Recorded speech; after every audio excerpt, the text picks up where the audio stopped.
All right, this is Ken Long from Tortoise Capital with a review of the weekend trading report for June 14th, 2015.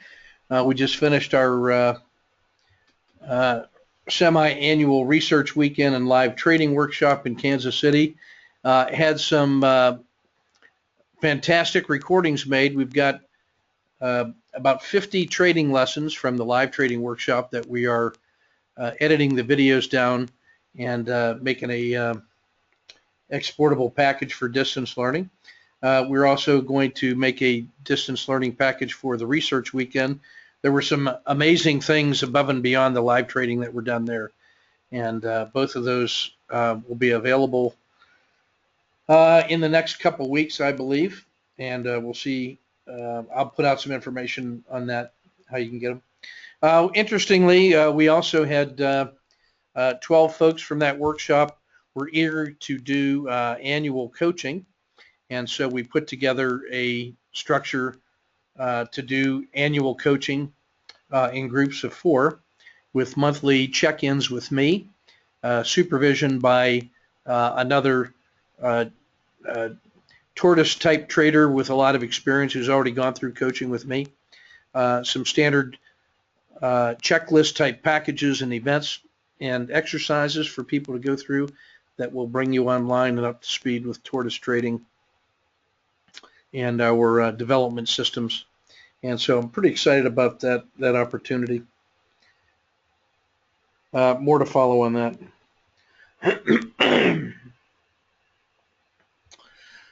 The first thing I want to share here is a picture of a case study we did during this week on Lily, L-I-L-Y, which put together, it really kind of features some insights we made to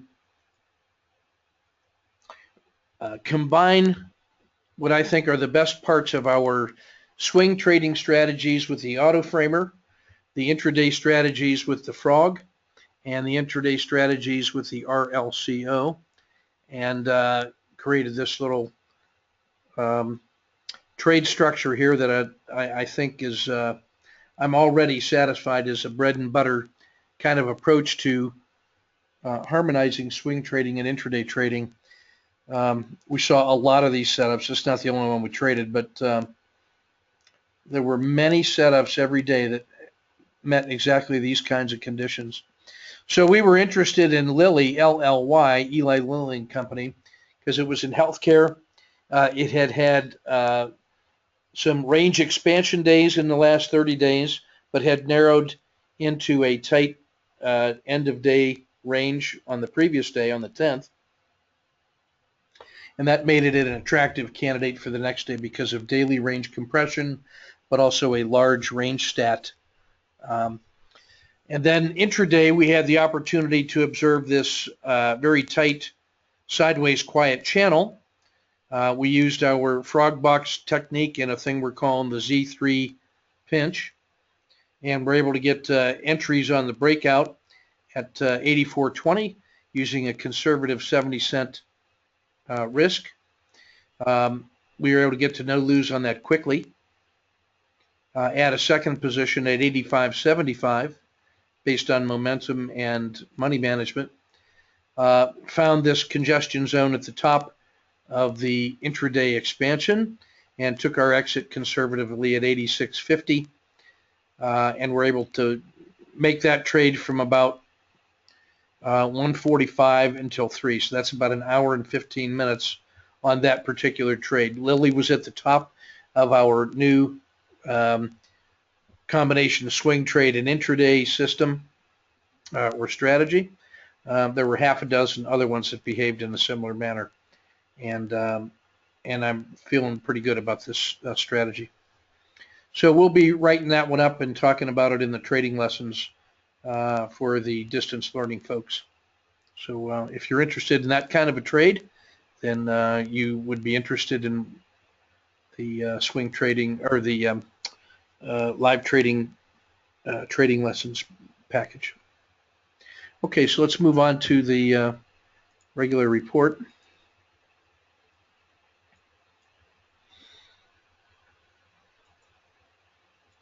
Right, our market has moved back into bullish normal, and on an annual basis from reading of the weekly RSI 14, we're at 55 out of 100, so slightly over the midpoint on normal and neutral.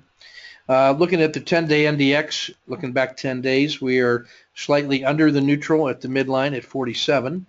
In the market mosaic, price with respect to the 200-day moving average is red bullish at 3.06%, so only 1% cushion away from the sideways market category. That kicks in at 2% above the 200-day moving average.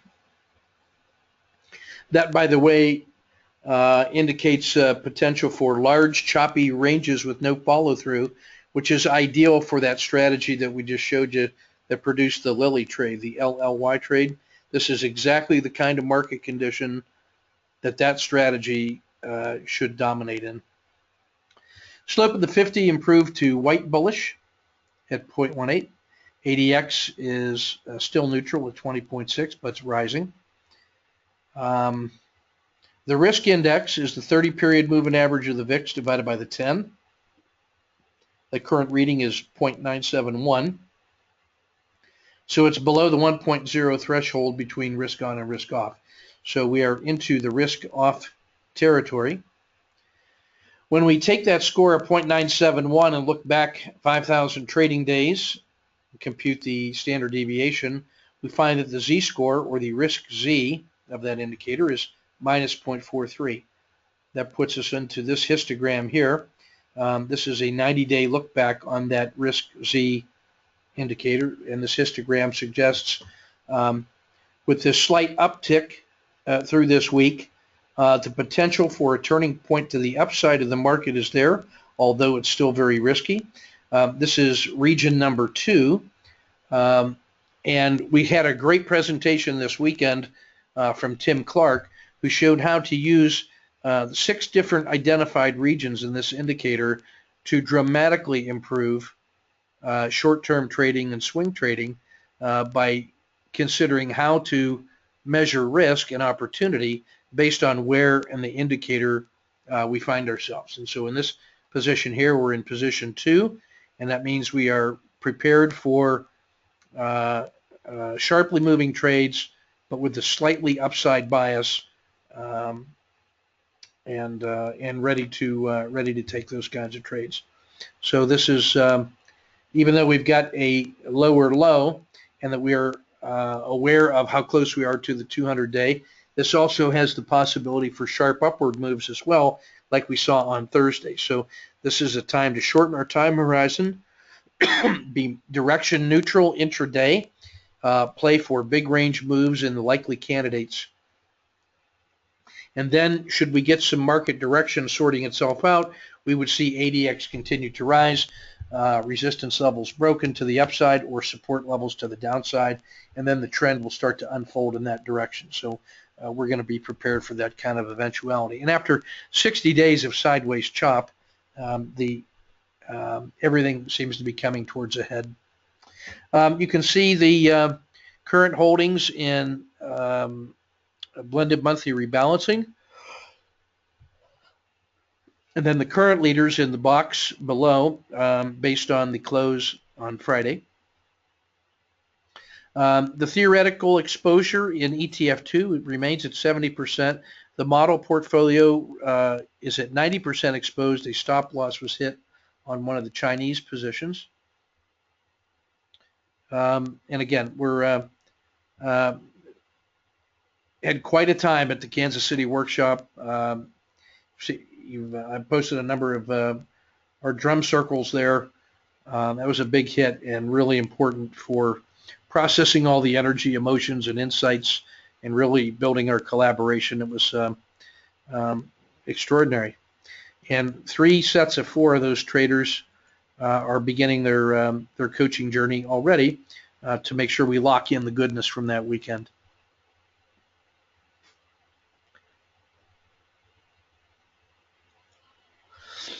What I'm showing here are 11 different indexes and we're examining the z-score of their 30-day slope after subtracting out the S&P. So the S&P slope value is the zero line in all of these, and the numbers on the side indicate how many standard deviations above or below their historical performance compared to the S&P they are. This is a form of the slope statistic, or the alpha statistic.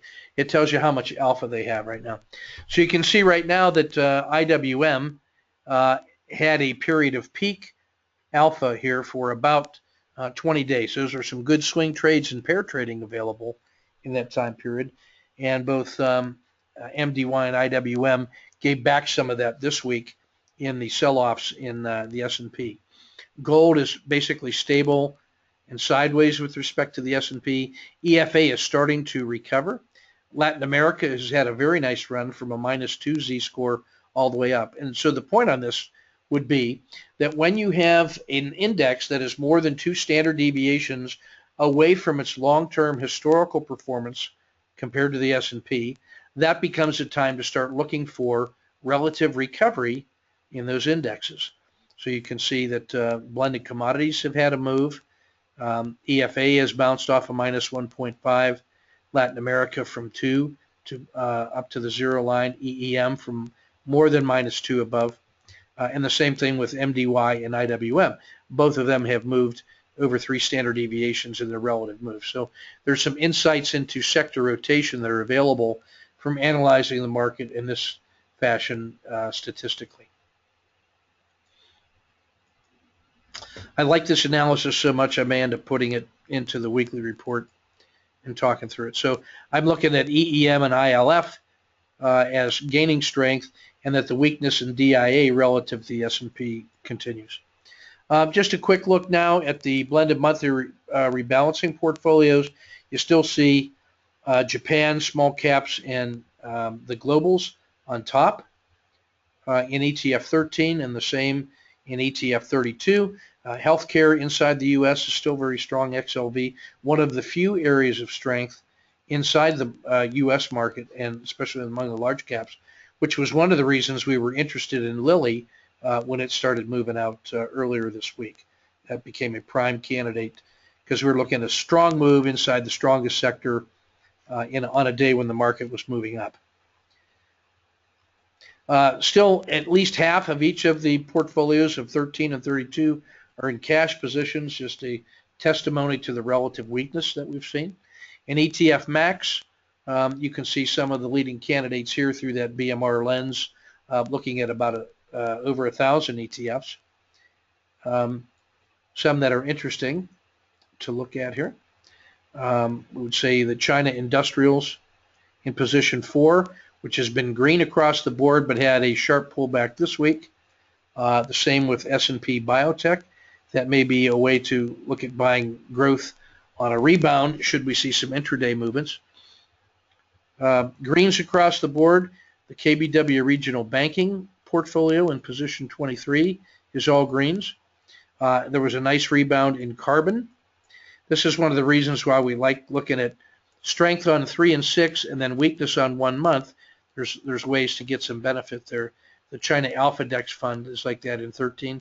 But really just to show you how that can be possible to be excellent is this Global Carbon Fund, which was strong on 3 and 6 months, very weak in the red on 1 month, and then turned in a powerful 8% move this week. So just a couple things that we might look at. The Alpha Dex Fund is certainly one that bears watching. All right, moving on.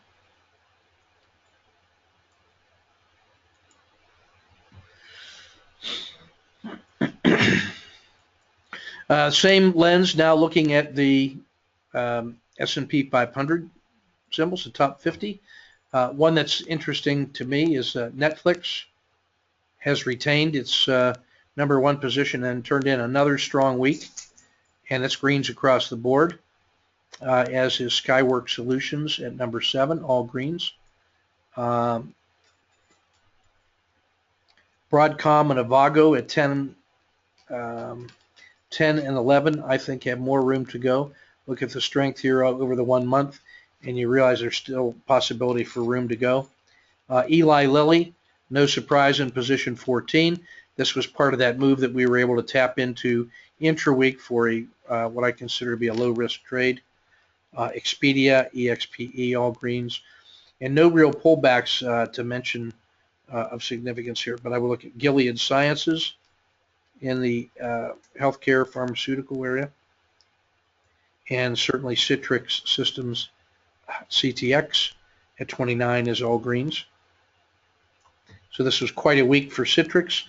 This is where that stacked compression strategy that I described in Lilly can be very helpful to find ideal moments to start playing for directional moves out of temporary halts or temporary quiet zones on both daily and intraday. All right, moving on. See the same kinds of relationships here in the excuse me. Sorry, grab the wrong one. We're going to shift now to the market health check.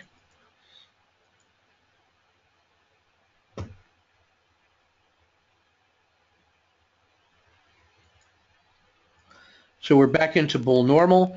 The challenge here for the longer term traders is that the ADX is rising, but the bulls are in charge, and we've had one test down here to the area about the 2% above the market in the sideways quiet. Now we're only 1% above that.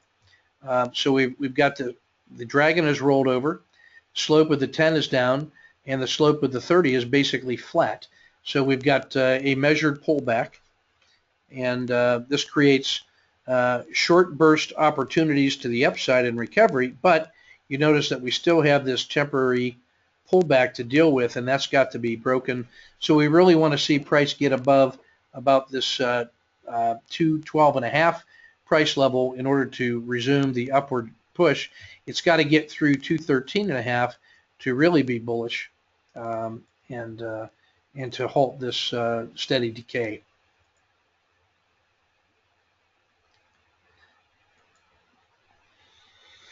Let's see. The slope of the 30 continues to slide, as you notice in the this moving average, or the slope value of the 30 regression line. Notice it's now very close to being flat. This dotted line. The river has gone flat. The dragon has turned down. This does create nice pullbacks for a resumption of the bull, but at the same time there is some uncertainty here, with price well into the yellow zone, looking to try to hold above 208 here at the edge of the floodplain. It's got to hold above 209.5 to be remaining in the river. So this is a moment of interesting uncertainty, which makes the potential for an upside move lucrative, as well as the breakdown to the 200 lucrative. This is, again, another one of those critical states that we like. The jaws of PPO are open to the downside still. We had a little burst, a one-day burst that took us out of oversold on Williams percent R, which almost got to overbought, but is now pulled back to the 50-yard line. So again, this is a time when, as we approach sideways quiet and volatility is beginning to increase, we move from bull quiet to bull normal. So that's an increase in volatility. Again, that's favoring the shorter term trades and rewarding people who can take a bite out of the apple intraday and not just revert to the swing trading. So shorter term traders are being rewarded right now. Looking at the ETF2 regional report next. And we still are at 70% invested and 70% cash, based on 3 of the indexes being on cash signal. So we're still 70-30 in the asset allocation strategy. EFA at 34 is still better than the U.S. large caps in the S&P at 30. So it's still the global is favored over the S&P. Inside the U.S., it's small caps, mid caps, tech, and then large. Two strongest sectors in the world right now, Japan and Europe. Two weakest sectors are U.S. large caps and Asia less Japan. Inside the U.S. sector spiders, it's healthcare and consumer discretionary in the front at the top of the pack.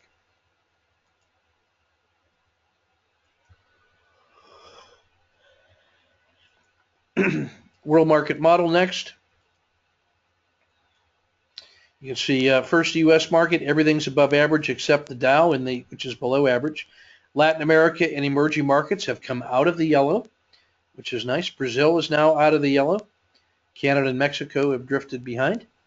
Oil and private equity are doing fine.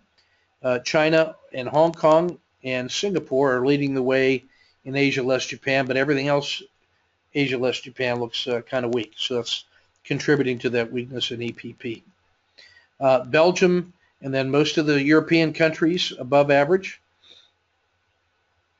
And everything Europe, again, above average as well, and looking better than the U.S.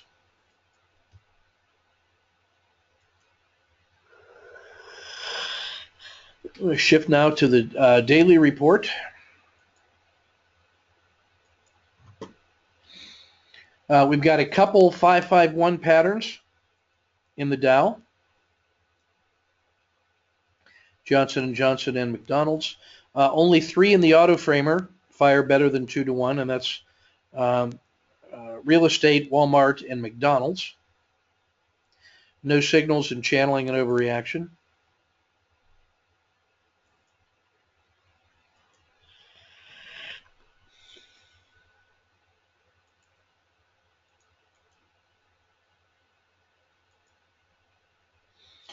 In the Dow Tactical, again, very few patterns firing. The only formal signal is the channeling in McDonald's. You've got some nice auto framers, those set up in Intel, Walmart, Verizon.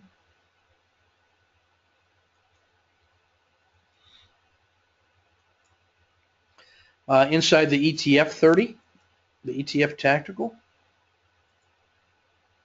you've got a handful of dojis. No formal patterns. Lots to choose from in the auto framer. A number of good fraud quality numbers here. We have DBA is the only one that fires on the RSI2. Also has a 2.2 reward to risk ratio.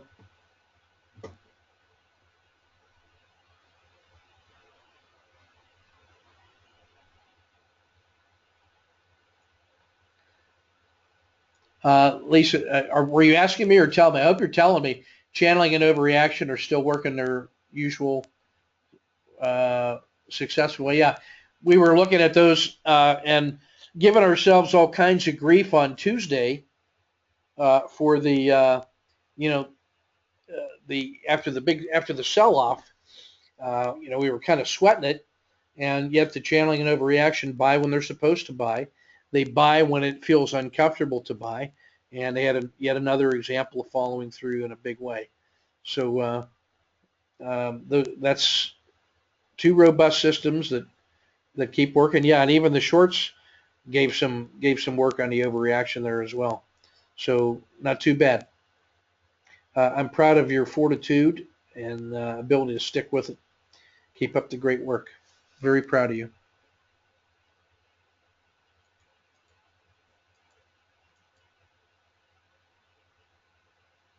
I think of you every time one of those signals fires, and I'm always nervous, but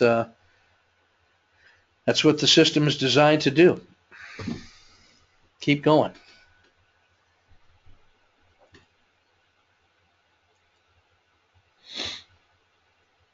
Okay, next one.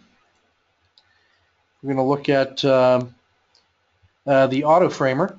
Again, there's a couple that stand out really well here.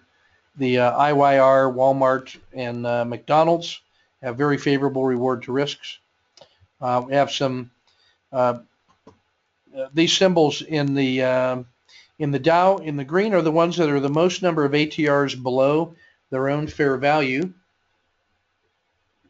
Walmart is of interest. It's 12.7 ATRs below its long-term fair value as measured by the 270 regression line.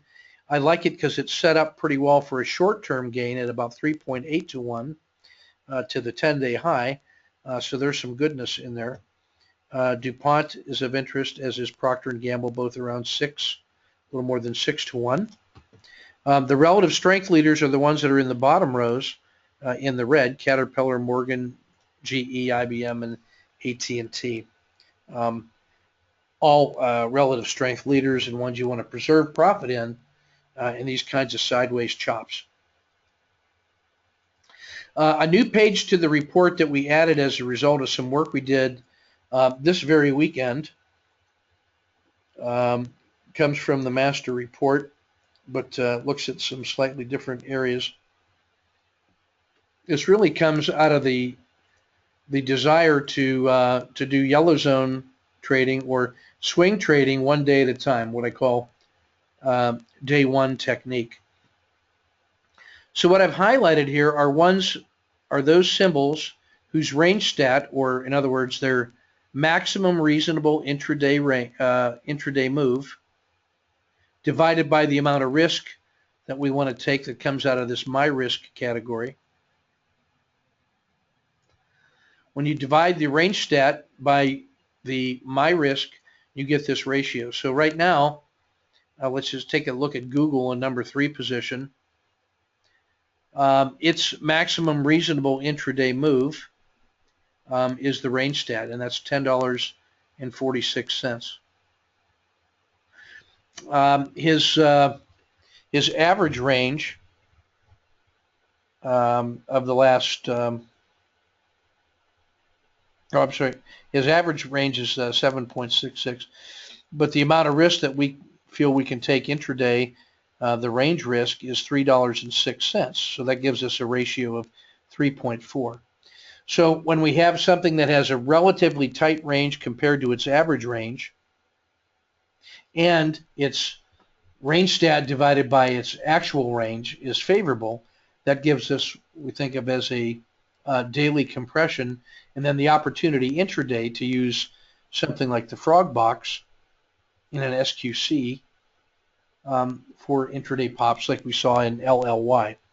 So this is the list of candidate targets of things that are better than 2 to 1 on the that kind of stacked compression strategy. So we like all of these. These are in our watch list going forward. I also like that things that I notice are I like McDonald's. It's one of the Dow 30s. I like Costco. And if you're and then IYR is interesting too. That was one of those auto framers, so it's favorable on an auto framer as a swing trade and also intraday for this kind of range compression and then a pop during the day like Lilly did. So this is a new add to the daily report, and some of our trading lessons in the home study package will include extended discussions of how we used it and how we developed it and the ideas behind it.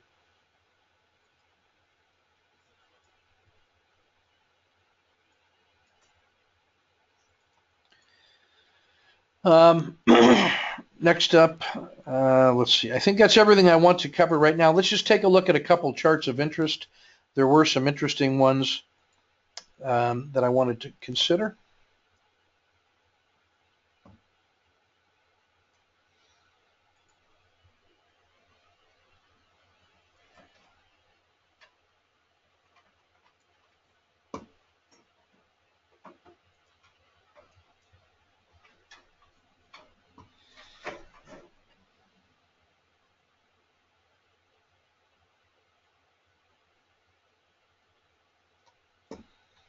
All right, let's take a look at Brazil. You notice from all these lines, we were trading a lot of Brazil this week. Just want to give you an idea of some of the things we were doing.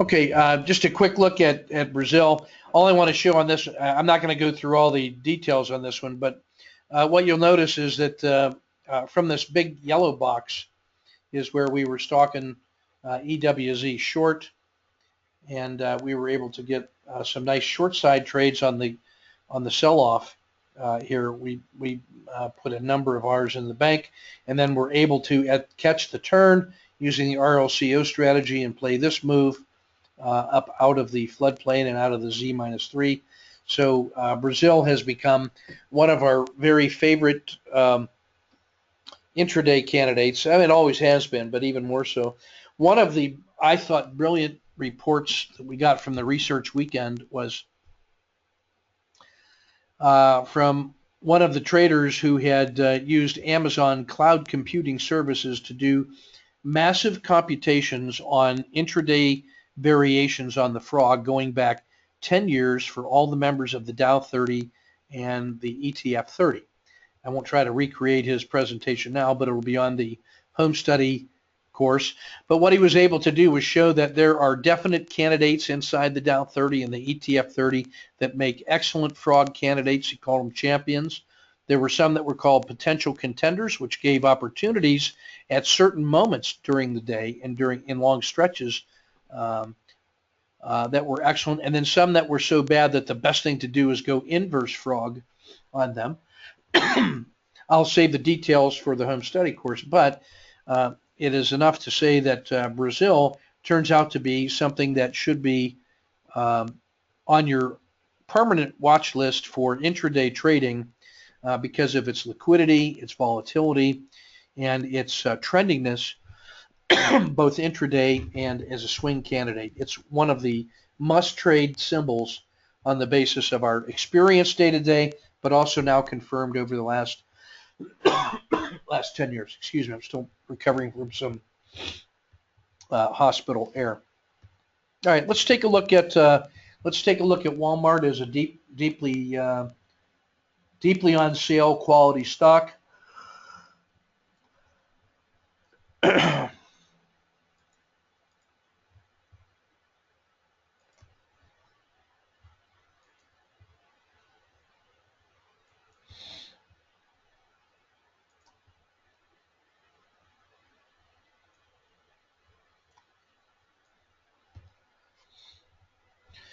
What I want you to notice here is this is a daily chart on Walmart.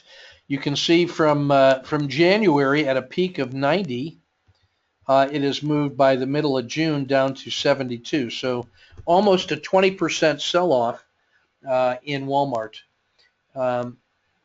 Every time that you see these vertical blue lines, there's something about it that says we were stalking it and then doing either some swing trading or some intraday trading or both. And what I want you to notice, Walmart was on that list of the range compression, and the reason for that is it's had relatively volatile days and has compressed on Friday's trade to a relatively tight range. And we like it because it's already outside of the river, finding support at this 72.25 level. And now this is a candidate for a large range expansion move like we saw back on May 19th and on June 5th. Large directional days in either direction. You can see on the 5th and the 8th there were follow-through days, but now it's starting to find support here at 72.25. So when you take the range stat and divide it by yesterday's range, you end up getting the potential for a nice intraday move, which coincides with a nice potential swing trade off of the support at 72 and a quarter, or violating 72 and a quarter and then opening itself up for another leg down, like we saw here. So Walmart is certainly a symbol of interest.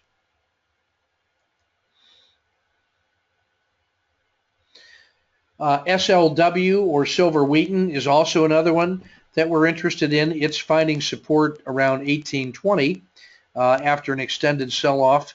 But what we like is the support that we saw in silver and silver wheaten at 18 and a quarter was followed by 3 full weeks of support and buying pressure. It has given that back and pulled back to the support level, and now there is some evidence. There's actually some low risk trading opportunities with entries available around 1850. 1865 is an interesting entry, as is 1890. Were it to clear 1890, this would be an excellent swing trade en route to 1945 at the Bollinger Band mean, which is where that 10-day high test is at. So we have a critical state in SLW, which is strongly tied to silver, because it basically is a silver hedger and production company. And so silver wheaten is well positioned.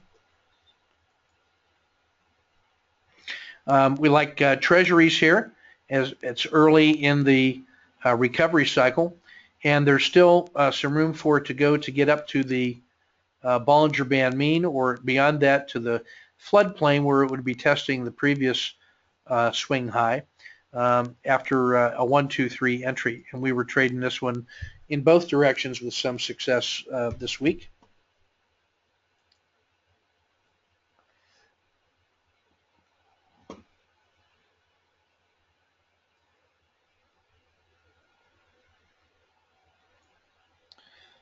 I'm going to draw a quick, a little teaser here for one of the techniques we were exploring that uses, actually I'm not going to, all I'm going to tell you is that we found some ways to frame intraday movements that were looking at the price with respect to the VWAP, and found some interesting ways to draw channels that gave us some low-risk trade entries. And it's enough to say that we're very excited about this idea. We call it the Kansas funnel, and it's part of the intraday techniques that we were refining this week. That's enough about that. But there was some amazement where we were halfway through the day, we were able to estimate the closing value of the market on Friday. Let's see if I can show you this. On Friday, we made a call at around lunchtime that the market ought to be closing around, we said around $2.25 or $210.25. It actually came up and touched and closed in here around 210.15, and we were really pleased with the with our projection. So that's there's an extended trading lesson on how we did that in the home study course. So I'll let that one speak for itself. The last one I want to look at here is IYR. That was on the on daily charts, an interesting play, and for swing charts as well. Again, I like this. It's moved to an extreme that is outside of the Z-2 on the daily charts, and has given us a couple days of recovery. So there's the 2 dots on the PSAR says we need to be considering long side moves, long side entries on this. Now, we've had a number of large range days, so the average range is large. The ranges Thursday and Friday were small, so we've got a daily range compression at a critical state, and the large range bars in the previous 30 days give us a large standard deviation for range, which gives us a favorable intraday move considering the range stat divided by the range risk. So there's some real possibilities for a move here up to the Bollinger Band mean at 75.20, or down here to the swing low at 72.70, and either one of those can be achieved in one day. As you take a look at the size of these ranges, for it to move out of these two tight dojis in the middle of this critical zone, you would see a large directional day move to either one of those price levels, which would be rewarded much like the Lilly trade was. So that's everything I want to cover now. I'm trying to protect my voice after 40 or 50 hours of the live trading workshop and the research weekend. Some amazing insights from everybody. I'm really grateful to all the hard work the folks put in and their willingness to share with others, and the trust and confidence in what we do to come out here and work together. We had a great time eating barbecue, playing the drums. Sharon's our collaborative workspace, and really excited about the possibilities of these new ideas going forward. I'll be announcing some interesting news shortly about what looks like it could be a Tortoise trading lodge being established here in Kansas. My brother is relocating to Kansas, and we think we have a nearly brand new bed and breakfast, 5-bedroom, 5-bathroom, zoned for bed and breakfast with Google Fiber to support trading, and it's about 15 minutes from my house and 2 minutes from the largest shopping and dining district in the state of Kansas, and 5-minute walk from the Kansas International Speedway, Sporting Kansas City soccer stadium, and it was made just for us. So we're excited about getting to the next level now in the way we do our workshops out here in Kansas City, and I think you'll be very pleased with what we're about ready to be able to offer. So keep Kansas in mind as you're thinking about your vacation plans in the upcoming year. I think it's going to be a lot of fun out here. Anyway, thanks for your kind attention and for your patience.